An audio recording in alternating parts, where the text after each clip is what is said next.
कहानी की शुरुआत समुद्र के बीच बसे एक रहस्यमयी टापू से हुई, जहां हमें एक विशाल स्टेडियम लोगों से खचाखच भरा दिखाई दिया। वहां मौजूद सभी लोगों की नजरें सामने खड़े स्टाफ पर टिकी थीं। तभी स्टाफ के इशारे पर 3 मीटर लंबी एक बड़ी शार्क धीरे धीरे चारे के तौर पर ऊपर खींच कर लाई गई। तभी वहां बैठे लड़के को समझ आ गया कि अभी कुछ बड़ा होने वाला है। उसने तुरंत अपने बड़े भाई को देखने के लिए कहा और जैसे ही उसका भाई सिर उठाकर देखने लगा, उसी पल पानी के अंदर से एक विशाल जीव अचानक बाहर निकल आया।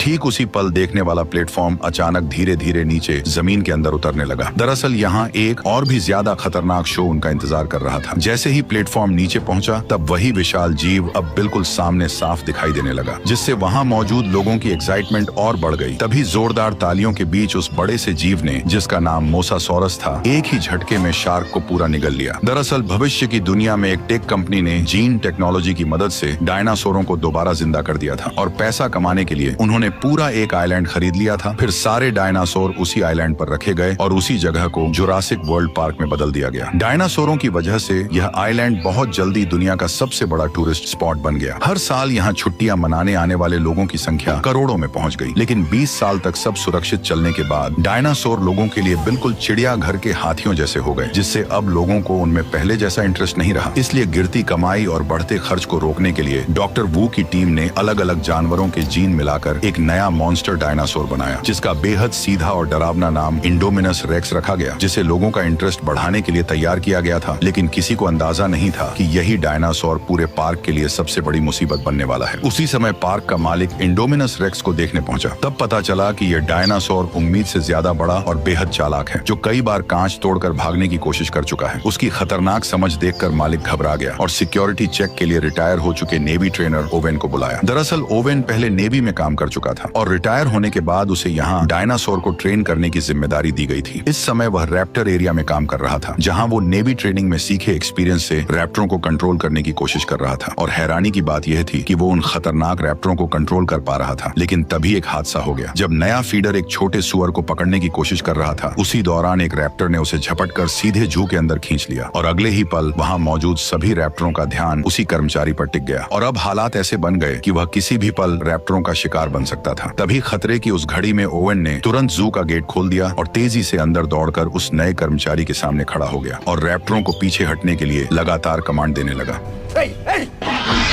काफी कोशिशों के बाद ओवेन के साथी कर्मचारी को बाहर खींचने में कामयाब हो गए, लेकिन उसी वक्त रैप्टर नीचे झुककर शिकार की पोजीशन में आ गए, जिससे ओवेन को समझ आ गया कि अब उसकी जान खतरे में आ चुकी है। इसलिए वह एक तरफ कमांड देता रहा और दूसरी तरफ धीरे धीरे पीछे हटता गया। फिर जैसे ही गेट बंद होने ही वाला था, वह अचानक एक रोल मारकर ठीक समय पर बाहर निकल आया और इस तरह उसकी जान बच गई। इसके बाद क्लेरा ओवेन को इंडोमिनस रेक्स के पास ले गई और बताया कि यह टी रेक्स के जीन से बना एक सीक्रेट हाइब्रिड है, जो बचपन से अकेले पला है। यह सुनकर ओवेन ने चेतावनी दी कि अकेलापन उसे खतरनाक बना सकता है, इसलिए उसने तुरंत डायनासोर को दिखाने को कहा। लेकिन हैरानी की बात यह थी कि खाना डालने के बाद भी इंडोमिनस कहीं दिखाई नहीं दिया, जिससे सब बेचैन हो गए। और सबसे अजीब बात यह थी कि मॉनिटरिंग सिस्टम भी किसी तरह का हीट सिग्नल पकड़ नहीं पा रहा था, जैसे वह विशाल दानव अचानक हवा में गायब हो गया हो। तभी ओवेन की नजर दीवार पर पड़े बड़े बड़े पंजों के निशानों पर गई और इससे अंदाजा लगाया गया कि शायद इंडोमिनस दीवार पार करके बाहर निकल गया है। यह सुनते ही क्लेरा का चेहरा पीला पड़ गया। उसने तुरंत कंट्रोल सेंटर लौटने का फैसला किया और रास्ते में ही टीम को अलर्ट रहते हुए इंडोमिनस के शरीर में लगी लोकेशन चिप तुरंत ट्रैक करने को कहा। दूसरी तरफ पार्क के अंदर मौजूद ओवेन और गार्ड दीवार के पास जाकर यह देखने लगे कि आखिर इंडोमिनस बाहर कैसे निकला। लेकिन तभी कंट्रोल सेंटर से एक डरावनी खबर आई कि लोकेशन चिप दिखा रही है कि इंडोमिनस अभी भी अंदर ही है। यह सुनते ही सबके होश उड़ गए, क्योंकि उस समय तीनों लोग अभी भी उन्हीं पंजों के निशानों को ध्यान से देख रहे थे। कंट्रोल रूम के स्टाफ ने तुरंत गार्ड को फोन करके उन्हें जल्दी से वहां से निकलने के लिए कहा। ओवेन ने जैसे ही यह सुना, वह तुरंत मुड़कर अंदर वाले गेट की तरफ दौड़ पड़ा। लेकिन तभी आखिरी गार्ड ने देखा कि इंडोमिनस ठीक उस ओर बढ़ रहा है जिधर ओवेन भाग रहा था। तभी इस अफरा तफरी में अचानक डायनासोर ने एक गार्ड पर हमला कर दिया। घबराकर दूसरा गार्ड दीवार के पास बने गेट तक पहुंचा और उसे तुरंत खोल दिया। जब उसने देखा कि उसका साथी इंडोमिनस के हाथों मारा जा चुका है, तो डर के मारे वो घबरा गया और बिना सोचे समझे भागकर गेट के बाहर निकल गया। उधर ओवेन भी पूरी ताकत से दौड़ता रहा और आखिरकार गेट बंद होने से ठीक पहले बाहर निकलने में कामयाब हो गया। लेकिन इंडोमिनस ने गेट गेट में बची छोटी सी दरार का फायदा उठाया और जोरदार टक्कर मारकर पूरा गेट तोड़ दिया और वो भी बाहर निकल आया। इस खतरनाक पल में ओवेन ने तुरंत जमीन पर स्लाइड मारकर खुद को एक कार के नीचे छुपा लिया और फिर बिना देर किए पीछे मुड़कर उस डायनासोर की हर हरकत पर नजर रखने लगा। उसके भारी कदमों की आवाज से उसे पता चला कि इंडोमिनस अब गार्ड की ओर बढ़ रहा है। उस समय कार के पीछे छिपा गार्ड इतना डरा हुआ था कि उसकी सांसें तक अटक चुकी थी। इसी बीच इंडोमिनस किसी राक्षस की तरह सामने आया और गार्ड को एक ही झटके में जिंदा निगल गया। अपनी जान बचाने के लिए ओवेन ने जल्दी से कार के फ्यूल टैंक को काट दिया और पेट्रोल बहने दिया ताकि उसकी गंध इंडोमिनस को कंफ्यूज कर दे और वह उसे सूंघ न पाए। और सच में कुछ ही देर बाद इंडोमिनस को उसकी मौजूदगी का पता नहीं चला और एक जोरदार दहाड़ लगाकर अचानक वहां से चला गया। लेकिन अब वह खतरनाक डायनासोर इंसानी कैद से बाहर निकल चुका था, जिस वजह से कंट्रोल रूम में बैठे सभी लोग घबरा गए। उसी वक्त उन्हें पता चला कि इंडोमिनस लगभग 5000 मीटर दूर विजिटर एरिया की तरफ बढ़ रहा है, जहां करीब 20,000 लोग मौजूद हैं। यह सुनते ही क्लेरा ने उस एरिया में अलार्म बजाने की तैयारी की, लेकिन तभी पास खड़े मालिक ने उसे तुरंत रोक दिया, क्योंकि चेतावनी जारी होते ही पूरा पार्क बंद करना पड़ता और सिक्योरिटी पर सवाल उठ जाते, जिससे पार्क बंद होने तक की नौबत आ सकती थी। इसलिए मालिक को भरोसा था कि सिक्योरिटी टीम उस डायनासोर को संभाल लेगी। उसी समय सोल्जर्स की टीम उस जगह पहुंच चुकी थी जहां ट्रैकिंग चिप इंडोमिनस की लोकेशन दिखा रही थी, लेकिन वहां पहुंचने के बाद भी उन्हें इंडोमिनस कहीं दिखाई नहीं दिया। तभी टीम लीडर ने देखा कि जमीन पर पड़ा ट्रैकर इंडोमिनस के शरीर से निकाल दिया गया है। उसी पल अचानक कुछ खून की बूंदें रहस्यमय तरीके से उसके हाथ पर गिरने लगी। ये देखते ही सभी लोग डर कर ऊपर देखने लगे और जो नजारा उन्होंने देखा उसने सबको हैरान कर दिया। दरअसल इंडोमिनस ने गिरगिट के जीन की मदद से खुद को आसपास के माहौल में पूरी तरह छिपा लिया था। ये देखते ही टीम लीडर भागने ही वाला था कि उसी पल इंडोमिनस ने उसे पकड़ लिया। बाकी सभी गार्ड तुरंत अपनी स्टन गन उठाकर उस पर फायर करने लगे, लेकिन अगले ही पल इंडोमिनस ने अपने भारी पैर से टीम लीडर को कुचलकर मौत के घाट उतार दिया। बाकी गार्ड उसे रोकने के लिए आगे बढ़े और लगातार इलेक्ट्रिक शॉट मारते रहे, लेकिन इंडोमिनस ने एक एक करके सभी को बेरहमी से मार गिराया और 1 मिनट से भी कम समय में कई लोग अपनी जान गंवा बैठे। ये खबर मिलते ही ओवन ने गुस्से में क्लेरा को चेतावनी दी कि इंडोमिनस एक ऐसा मॉन्स्टर है जिसे खुद भी नहीं पता कि वह असल में क्या है, और अगर वह जंगल से बाहर निकल गया तो वह हर जिंदा चीज को मारना शुरू कर देगा, क्योंकि ऐसा करके ही वह जिंदा रह सकता है। इसलिए उसे रोकने के लिए असली हथियारों का इस्तेमाल करना ही पड़ेगा। लेकिन क्लेरा अपने मेहनत से बनाए इस पार्क को जंग का मैदान बनते नहीं देखना चाहती थी। इसी वजह से उसने ओवन की सलाह को नकार दिया। यह सुनकर ओवन गुस्से में कंट्रोल रूम से बाहर चला गया, लेकिन पार्क में मौजूद 20,000 से ज्यादा लोगों की सेफ्टी के लिए क्लेरा ने आखिरकार पूरे पार्क में अलार्म बजा दिया। उसी समय दोनों भाई पार्क के एक प्रोजेक्ट का मजा लेने जा रहे थे और जैसे ही उनकी टूर कार स्टार्ट हुई उसी पल स्टाफ को खतरे की चेतावनी मिल गई। इसलिए उन्होंने तुरंत बाकी सभी टूर कारों को रोक दिया। लेकिन अजीब बात यह थी कि दोनों भाइयों की कार नहीं रुकी और वह धीरे धीरे पार्क के अंदर की ओर बढ़ती चली गई। इस इलाके में कई तरह के शाकाहारी डायनासोर खुलेआम घूम रहे थे, जैसे 3 सींग वाला ट्राइसेराटॉप्स, बड़े बड़े हड्डी जैसे प्लेट वाले स्टेगोसोरस और वहीं लंबी गर्दन वाला ब्रैकियोसोरस। ये सभी डायनासोर काफी शांत थे, लेकिन तभी टूर कार के अंदर अचानक एक चेतावनी सुनाई दी, जिसमें बताया गया कि सिस्टम में गड़बड़ी आ गई है और गाड़ी अब अपने आप होटल की तरफ वापस लौटेगी। लेकिन बड़ा भाई लौटना नहीं चाहता था। ऊपर से दोनों पार्क की ऑपरेशन मैनेजर क्लेरा के भतीजे थे, इसलिए उनके पास एक खास एक्सेस वाला रिस्टबैंड था। इसी वजह से उसने सीधे सिस्टम को कंट्रोल कर लिया और अपने छोटे भाई को लेकर पार्क के और अंदर की तरफ बढ़ गया। उधर क्लेरा को भी अचानक अपने भतीजों की याद आई और उसने तुरंत बड़े भतीजे को फोन मिलाया, लेकिन उसी समय नेटवर्क चला गया। इसलिए उसने घबराकर स्टाफ से पूछा कि क्या सभी टूर कार वापस लौट आई हैं। जांच करने पर पता चला कि बस एक ही टूर कार अभी तक वापस नहीं आई थी और वही कार उसके दोनों भतीजों की थी। ये सुनते ही क्लेरा घबरा गई और तुरंत रेस्क्यू टीम को वहां जाने को कहा, लेकिन रेस्क्यू टीम पहले से ही व्यस्त थी, इसलिए मजबूरी में उसे ओवेन के पास जाकर मदद मांगनी पड़ी। उधर दोनों भाई पार्क के टूर एरिया के आखिरी हिस्से तक पहुंच चुके थे और तभी उन्होंने देखा कि सामने की फेंस किसी ताकतवर चीज ने तोड़ दी थी। जब उन्हें आगे जाने का रास्ता दिखा तो बड़ा भाई कार को तुरंत अंदर ले गया। थोड़ी देर बाद वे एक घने जंगल वाले इलाके में पहुंचे जहां कई एंकाइलोसोरस घूम रहे थे और पहली नजर में उन्हें 4 ही दिखाई दे रहे थे, लेकिन छोटे भाई ने जोर देकर कहा कि वहां 5 हैं। इसलिए बड़े भाई ने फिर से ध्यान से गिनती शुरू की। तभी उन्हें समझ आया कि कार के कांच में जो परछाई दिख रही है वह असल में 5वां नहीं बल्कि उनके पीछे खड़ा इंडोमिनस रेक्स है, जो चुपचाप उनके पास आ चुका था। उसने जोरदार दहाड़ मारते हुए कार को लात मार दी, जिससे दोनों भाई कार के साथ कई फीट दूर पहुंच गए। जैसे ही बड़ा भाई घबराकर कोई नाकाम कोशिश करने वाला था, तभी एक एंकाइलोसोरस की भारी पूंछ कार से टकराई और गाड़ी उलटकर दूर जा गिरी। इंडोमिनस रेक्स ने सोचा कि एंकाइलोसोरस उसका शिकार छीन रहा है, इसलिए उसने तुरंत उस पर हमला कर दिया और दोनों के बीच जबरदस्त लड़ाई शुरू हो गई। जब उसने एंकाइलोसोरस को काटने की कोशिश की तो उसकी मजबूत खाल की वजह से उसके दांत अचानक हिलने लगे। गुस्से में उसने अपने नुकीले पंजों से एंकाइलोसोरस की पीठ पर गहरा वार किया और आखिरकार उसे पलटकर एक ही झटके में मार डाला। ये सब देखकर दोनों भाई डर से कांप उठे और उसी वक्त क्लेरा का फोन फिर से बज उठा। फोन की आवाज सुनते ही इंडोमिनस को अचानक कार के अंदर मौजूद शिकार का ध्यान आया और थोड़ी देर उसे घूरने के बाद उसने अपने पंजे से कार को जकड़ लिया। फिर उसने अपना विशाल मुंह खोलकर सीधे उसे निगलने की कोशिश की, लेकिन जब ऐसा करने में उसे मुश्किल हुई तो उसने चालाकी दिखाई। उसने कार को दांतों से पकड़कर जोर जोर से जमीन पर पटकना शुरू कर दिया। कांच टूटने ही वाला था कि तभी बड़े भाई ने मौका देखकर अपनी सीट बेल्ट खोल दी और छोटे भाई को पकड़कर कार से बाहर निकल आया। लेकिन उनकी यह हरकत इंडोमिनस की तेज आंखों से छिप नहीं सकी और उसने तुरंत उनका पीछा करना शुरू कर दिया। खुशकिस्मती से सामने एक छोटा सा झरना था, लेकिन इंडोमिनस ने पास आते ही अपना विशाल मुंह खोला। तभी दोनों भाई सही समय पर झरने में कूदकर उसकी पकड़ से बच निकले। उसी समय क्लेरा भी जंगल में पहुंच गई, लेकिन कुछ ही देर में उसे समझ आ गया कि यहाँ हालात पूरी तरह बदल चुके हैं। चारों तरफ इंडोमिनस के हाथों मारे गए डायनासोरों की लाशें बिखरी पड़ी थीं। ये देखकर ओवेन को और भी यकीन हो गया कि इंडोमिनस किसी भी चीज को जिंदा छोड़ने वाला नहीं है। कुछ ही देर में उन्हें वह टूर कार मिल गई जिसमें दोनों भाई बैठे थे। लेकिन जब क्लेरा ने टूटी हुई कार और जमीन पर पड़ा मोबाइल देखा तो उसे लगा कि उसके भतीजों को इंडोमिनस खा चुका है। यह सोचकर वह बुरी तरह टूट गई। तभी ओवेन ने जमीन पर उभरे पैरों के निशान देखे जो उन्हें झरने तक ले गए। वहां पहुंचकर उसने अंदाजा लगाया कि लड़के जिंदा हैं और शायद यहाँ से बचकर निकल गए हैं। यह सुनकर क्लेरा को थोड़ी राहत मिली, लेकिन उसी समय कंट्रोल रूम में बैठे स्टाफ को एक और खतरनाक बात पता चली कि पार्क के अलार्म की वजह से 20,000 से ज्यादा लोग अब रिजॉर्ट एरिया में इकट्ठा हो चुके हैं और इंडोमिनस ज्यादा से ज्यादा शिकार करने के लिए तेजी से उसी रिजॉर्ट की तरफ बढ़ रहा है, जिससे साफ था कि एक बहुत बड़ी तबाही होने वाली है। मजबूरी में पार्क के मालिक ने आखिरकार फैसला किया कि उसे भारी हथियारों का इस्तेमाल करना पड़ेगा, लेकिन स्टाफ की कमी होने की वजह से मालिक खुद हेलीकॉप्टर उड़ाकर भारी हथियारों के साथ इंडोमिनस का शिकार करने निकल पड़ा। जब टीम ने इंडोमिनस को ढूंढ लिया तो बिना किसी देरी के उस पर फायरिंग शुरू कर दी। तेज फायरिंग के चलते इंडोमिनस रेक्स सीधे फ्लाइंग डायनासोर के एरिया में घुस गया, जहां 50 इंच और 100 इंच के फ्लाइंग डायनासोर इधर उधर भागने लगे, जिससे पूरे टापू पर हड़कंप मच गया। तभी फायरिंग कर रहे सैनिकों में से एक को उड़ते हुए डायनासोर ने बाहर खींच लिया और दूसरा डायनासोर के कांच से टकराते ही मारा गया। तभी हेलीकॉप्टर धीरे धीरे कंट्रोल खोकर नीचे गिरने लगा और हमारे अमीर किरदार इरफान खान अपनी जान गंवा बैठे। तभी अचानक वे सभी डायनासोर उड़ते हुए सामने आ गए। उन्हें पास आते देख ओवेन तुरंत क्लेरा के साथ मिलकर जंगल की ओर भागने लगा। उधर दोनों भाई सुनसान पड़ी कार की मदद से जंगल से बाहर निकल रहे थे, लेकिन छोटे भाई ने देखा कि पंख वाले डायनासोर उनके पीछे पीछे आ रहे हैं। खतरे को भांपते ही उसने बड़े भाई को जल्दी से कार चलाने को कहा। आखिरकार वे पार्क के एंट्री गेट तक पहुंच गए और वहां के स्टाफ ने उन्हें देख लिया। अपने भतीजे का मैसेज मिलने पर क्लेरा और ओवेन भी जंगल से बाहर निकले और एक कार पाकर उन्होंने तय किया कि वे रिसोर्ट में मिलेंगे। इस बीच पार्क की सभी राइड्स तुरंत बंद कर दी गईं और सभी विजिटर मजबूर होकर रिसोर्ट में वहीं रुक गए। तभी पब्लिक ब्रॉडकास्ट से इमरजेंसी नोटिस आया और लोगों को तुरंत छुपने के लिए कहा गया। शुरुआत में लोग नहीं समझ पाए कि क्या हो रहा है, लेकिन जैसे ही उन्होंने आसमान में उड़ते पंख वाले डायनासोर देखे तो उन्हें सब समझ में आ गया। घबराकर सभी लोग इधर उधर भागने लगे, लेकिन पंख वाले डायनासोर इतने तेज थे कि जल्दी ही लोगों के सामने पहुंच गए और हमला शुरू कर दिया। पार्क में हर जगह चीख पुकार सुनाई देने लगी। इसी बीच दोनों भाई रिसोर्ट तक पहुंच गए और क्लेरा की असिस्टेंट से टकरा गए, लेकिन बदकिस्मती से असिस्टेंट जैसे ही उन्हें दूर ले जाने वाली थी तभी एक पंख वाला डायनासोर उसे पकड़कर ले गया और उसे झील में फेंक दिया। लेकिन डायनासोर को पता नहीं था कि यह मोसासोरस का इलाका है और अनजाने में वे सभी पानी में उतरकर लगातार महिला पर हमला करते रहे। दोनों भाई ये सब देखकर पूरी तरह डर चुके थे। जैसे ही पंख वाले उड़ने की कोशिश करने लगे तभी मोसासोरस अचानक मुंह खोलते हुए पानी से बाहर आया और लड़की को डायनासोर के साथ निकल गया। ये देखकर घबराए हुए दोनों भाई जान बचाने के लिए छुपने की जगह ढूंढने लगे, लेकिन तभी सिक्योरिटी टीम मौके पर पहुंच गई और उन्होंने ट्रैंक्विलाइजर गन से फायर करके फ्लाइंग डायनासोरों को कुछ समय के लिए पीछे हटने पर मजबूर कर दिया, जिससे रिजॉर्ट एरिया को थोड़ी राहत मिल गई। लेकिन अभी हालात और भी बिगड़ने वाले थे, क्योंकि मिलिट्री ऑफिसर के आते ही उसने सारा कंट्रोल अपने हाथ में ले लिया और मौका मिलते ही अपना असली प्लान शुरू कर दिया। असल में वो रैप्टरों की मदद से उस खतरनाक डायनासोर का शिकार करना चाहता था, ताकि साबित किया जा सके कि ये रैप्टर मिलिट्री के लिए एक हथियार बन सकते हैं। जब ओवेन को यह पता चला तो वह तुरंत वहां पहुंचा और गुस्से में ऑफिसर को जोरदार मुक्का मार दिया, क्योंकि इन रैप्टरों को उसने बचपन से पाला था और वह उन्हें किसी खतरनाक मिशन में नहीं झोंकना चाहता था। लेकिन अब पूरे पार्क में मौजूद 20,000 लोगों की जान दांव पर थी, इसलिए काफी सोचने के बाद आखिरकार ओवेन को भी इस मिशन के लिए मजबूर होकर हाँ करनी पड़ी। उन्होंने इंडोमिनस रेक्स को पकड़ने के लिए एक तरह का हाइड एंड सीक गेम खेलने का फैसला किया। प्लान यह था कि पहले रैप्टर अपनी तेज सूंघने की ताकत से इंडोमिनस का पता लगाएंगे और आर्मी उनकी पीछे पीछे रहकर सही मौके पर भारी हथियारों से हमला करेंगे। उधर कलेरा को डर था कि दोनों भाई फिर कहीं भाग न जाएं, इसलिए उसने उन्हें एक सुरक्षित कंट्रोल ट्रेन के अंदर बैठा दिया और खुद सामने बैठकर इस पूरे ऑपरेशन को मॉनिटर करने लगी। तैयारी पूरी होने के बाद ओवेन ने इंडोमिनस के मांस का एक टुकड़ा निकाला, फिर उसने वह मांस रैप्टरों को सूंघाया और जब सभी रैप्टर तैयार हो गए तब ओवेन ने आखिरकार उनके पिंजरे खोल दिए। इसके बाद हथियारों से लैस सैनिक भी उनके पीछे पीछे जंगल के अंदर बढ़ने लगे। पूरा दल रैप्टरों के पीछे तेजी से घने जंगल में आगे बढ़ता गया और आखिरकार एक सुनसान जगह पर अचानक रैप्टर रुक गए। सभी सैनिक तुरंत सतर्क हो गए और अपने हथियार सामने की ओर तान दिए, लेकिन उन्हें यह बिल्कुल अंदाजा नहीं था कि अगले ही पल कुछ बेहद अजीब होने वाला है। इसी टेंशन भरे माहौल में अचानक एक विशाल जीव धीरे धीरे जंगल से बाहर आने लगा और देखते ही देखते इंडोमिनस रेक्स सबके सामने आ खड़ा हुआ। ओवेन का प्लान था कि ट्रेन किए हुए रैप्टर इस डायनासोर पर हमला करेंगे, लेकिन हैरानी की बात यह थी कि दोनों तरफ के डायनासोर अचानक एक दूसरे को घूरने लगे, जैसे कोई अजीब बातचीत हो रही हो। रैप्टरों ने तुरंत हमला नहीं किया, बल्कि उन्होंने इंसानों की मौजूदगी को ही इंडोमिनस के सामने जाहिर कर दिया। ये देखकर ओवेन को भी कुछ गड़बड़ होने का एहसास हुआ। उसे अचानक समझ आया कि इंडोमिनस के शरीर में शायद रैप्टर का डीएनए भी मिला हुआ है। इसी वजह से वह रैप्टरों के साथ किसी तरह से बात कर पा रहा है। कंट्रोल रूम में बैठा ऑफिसर यह देखकर घबरा गया। उसने तुरंत सभी सैनिक को फायरिंग का ऑर्डर दे दिया। यहीं से हालात पूरी तरह बिगड़ गए, क्योंकि जिस प्लान से इंडोमिनस को खत्म करना था उसी ने रैप्टरों को इंसानों के खिलाफ खड़ा कर दिया। लेकिन जब सैनिकों ने देखा कि डायनासोर जंगल की तरफ भाग रहे हैं तो वे भी उनके पीछे दौड़ पड़े। कुछ ही मिनटों के अंदर पूरी टीम लगभग रैप्टरों के हमले में खत्म हो गई और यह सब देखकर क्लेरा बुरी तरह घबरा गई। तभी सामने से एक सैनिक आया जो अभी अभी रैप्टरों से जान बचाकर भागा था, लेकिन जैसे ही वह कार में बैठने वाला था तभी एक रैप्टर ने पीछे से उस पर हमला कर दिया। यह नजारा देखकर कार में बैठे दोनों भाई घबरा गए। हालत बिगड़ते देख क्लेरा ने तुरंत कार स्टार्ट की और वहां से तेजी से निकलने लगी, लेकिन तभी दूसरी तरफ से एक और रैप्टर अचानक उनकी तरफ दौड़ता हुआ आ गया। कार का दरवाजा खुला हुआ था और किसी भी पल रैप्टर उन तक पहुंच सकता था। घबराकर उन्होंने पास पड़े कंटेनर उठाए और उन्हें कार के बाहर फेंकना शुरू कर दिया ताकि रैप्टर का रास्ता रुक जाए, लेकिन रैप्टर बड़ी आसानी से उनसे बचते हुए गाड़ी का पीछा करते रहे। क्लेरा ने कांच में देखा कि रैप्टर तेजी से उनके करीब आता जा रहा है, इसलिए उसने अचानक स्टीयरिंग घुमाया और कार से जोरदार टक्कर मारकर रैप्टर को गिरा दिया। लेकिन उसी समय दूसरी तरफ से एक और रैप्टर दोनों भाइयों के बिल्कुल करीब पहुंच गया। घबराकर दोनों ने इलेक्ट्रिक स्टिक से उस पर वार कर दिया। ठीक उसी वक्त ओवेन भी वहां पहुंच गया। फिर सभी लोग जल्दी से कंट्रोल रूम की तरफ निकल पड़े। उधर कंट्रोल रूम में मौजूद ऑफिसर ने जब देखा कि ऑपरेशन पूरी तरह फेल हो चुका है तो वह गुस्सा होने के बजाय और भी खुश होकर लैब पहुंच गया। पर जब ओवेन और बाकी लोग भी लैब में पहुंचे तो वे हैरान रह गए, क्योंकि वहां के सारे कर्मचारी पहले ही हेलीकॉप्टर से भाग चुके थे। तभी डॉक्टर के प्राइवेट ऑफिस में उन्हें इंडोमिनस के जीन का असली राज पता चला। असल में इस मॉन्स्टर के अंदर दर्जनों अलग अलग जीवों के जीन मिलाए गए थे। ये सच सामने आने के बाद ऑफिसर भी बाहर आ गया। उसने साफ साफ बताया कि यह सब उसी का प्लान था और उसी की वजह से इतना खतरनाक जानवर बनाया गया था। लेकिन इससे पहले कि वह अपनी बात खत्म कर पाता, रैप्टरों का झुंड अचानक उस जगह पर पहुंच गया और अगले ही पल एक रैप्टर सीधे ऑफिसर की तरफ बढ़ गया। डर के मारे ऑफिसर ने तुरंत वही तरीका अपनाने की कोशिश की जो ओवेन रैप्टरों को ट्रेन करते समय अपनाता था, लेकिन तभी रैप्टर ने उस पर हमला कर दिया। ये देखकर ओवेन, क्लेरा और बच्चों के साथ तुरंत लैब से भाग निकला। तभी अचानक बाकी बचे 3 रैप्टर दौड़ते हुए उनके सामने आ खड़े हुए और उन्हें चारों तरफ से घेर लिया। इन रैप्टरों में एक के शरीर पर नीली धारियां थीं और उसका नाम ब्लू था, जो इस पूरे झुंड की लीडर थी। ओवेन ने उसकी आंखों में देखा और समझ गया कि वह उसकी दुश्मन नहीं है, इसलिए उसने तुरंत उसके सिर से कंट्रोल वाला उपकरण हटा दिया। तभी अचानक इंडोमिनस भारी कदमों के साथ वहां आ पहुंचा और धीरे धीरे उनकी तरफ बढ़ने लगा। लेकिन इसके बाद जो हुआ वह किसी ने नहीं सोचा था। इंडोमिनस ने रैप्टरों को इंसानों पर हमला करने का आदेश देने की कोशिश की, लेकिन ब्लू ने अचानक मुड़कर ओवन की तरफ देखा, जैसे उसे कुछ याद आ गया हो, और उसने इंसानों पर हमला करने के बजाय ओवन को भागने का इशारा किया। इसके बाद उसने इंडोमिनस की तरफ मुड़कर गुस्से में जोरदार दहाड़ लगाई। ये देखकर इंडोमिनस और भी ज्यादा भड़क गया। उसने अपनी भारी पूंछ घुमाकर ब्लू को कई मीटर दूर फेंक दिया, लेकिन जैसे ही पीछे खड़ी उसकी दोनों बहनों ने अपने लीडर को लड़ते देखा तो उन्होंने तुरंत पलटकर जबरदस्त हमला शुरू कर दिया। लेकिन इंडोमिनस रेक्स का विशाल शरीर और उसकी खतरनाक ताकत के सामने उनका हमला बेहद कमजोर साबित हुआ और देखते ही देखते दोनों रैप्टर लड़ते लड़ते मारी गई। इसी बेहद खतरनाक पल में क्लेरा के दिमाग में अचानक एक आइडिया आया। उसने तुरंत कंट्रोल रूम में मौजूद अपने साथी से कांटेक्ट करके नंबर 9 वाले बाड़े को खोलने को कह दिया, क्योंकि इस वक्त उन्हें इस ताकतवर डायनासोर को खत्म करने के लिए उससे भी ज्यादा ताकतवर डायनासोर की सख्त जरूरत थी। जैसे ही बाड़ा खुला तो वही पहला खतरनाक टी-रेक्स बाहर निकला, जिसे 20 साल पहले तैयार किया गया था। क्लेरा चालाकी से जल्द ही टी-रेक्स को इंडोमिनस रेक्स के सामने ले आई और यहीं से दोनों दानवों के बीच की भयानक जंग शुरू हो गई। जब टी-रेक्स ने इस अजीब हाइब्रिड से आमने सामने टक्कर ली तो उसने इंडोमिनस रेक्स को याद दिला दिया कि यहाँ का असली बॉस कौन है। लेकिन जबरदस्त लड़ाई के दौरान ताकत के फर्क और इंडोमिनस रेक्स के बेहद खतरनाक पंजों की वजह से बूढ़ा टी-रेक्स धीरे धीरे कमजोर पड़ने लगा। ठीक उसी खतरनाक पल में ब्लू दोबारा लौट आई और बिना देर किए लड़ाई में कूद पड़ी। उसके फुर्तीले शरीर ने पल भर में इंडोमिनस रेक्स का ध्यान भटका दिया और इसी वजह से टी-रेक्स को हमला करने का मौका मिल गया। उसने खुद को संभालते हुए ब्लू के साथ मिलकर इंडोमिनस रेक्स पर घातक हमला कर दिया। आखिरकार दोनों की मदद की बदौलत टी-रेक्स को सही मौका मिल गया और उसने पूरी ताकत से इंडोमिनस रेक्स को जोरदार झटके से दूर फेंक दिया। लेकिन इस भयानक टक्कर की गूंज ने तुरंत समुद्र के असली शिकारी का ध्यान खींच लिया और तभी विशाल मोसासॉरस अचानक पानी से बाहर उछल पड़ा। उसने बिजली की रफ्तार से इंडोमिनस रेक्स की गर्दन को अपने जबड़ों में जकड़ा और उसे गहरे समुद्र में घसीट ले गया। और इंडोमिनस रेक्स हमेशा के लिए टाटा गुड बाय गया।